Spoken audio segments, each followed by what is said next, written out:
ครับสวัสดีเนาะพี่น้อง FC ทุกคนเนาะมื้อนี้หมดบ้านเนาะมันสะมันของเบาลือเนาะมา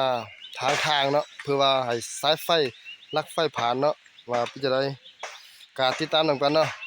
เดี๋ยวมาหมดบ้านเนาะประมาณ6-70หลังคาเรือนเนาะมาหมดทุกคนเลยเนาะพี่จะได้ก็ติดตามนำกันเนาะดีใจหลายเนาะที่สิได้ไฟได้บ้านเนาะพากันมาทางเนาะทางเส้นทางเนาะตัดตกไม้เพื่อบ่ให้มันทับใส่ทางเนาะทับใส่สายไฟเนาะก็ดีใจเนาะที่ภาครัฐเพิ่นช่วยเหลือมาตลอดก็เลยได้มาเนาะพากันหมดบ้านมาเฮ็ดมาทางอนามัยช่วยเนาะ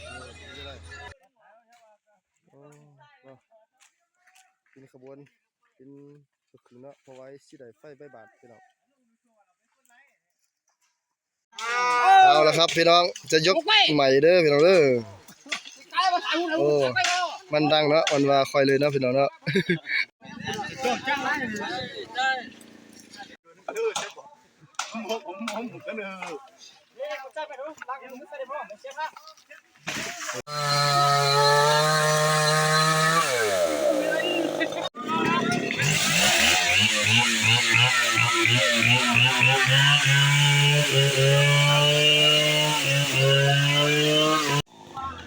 สำหรับพี่น้องเนาะก็ติดตามตอนต่อไปเนาะ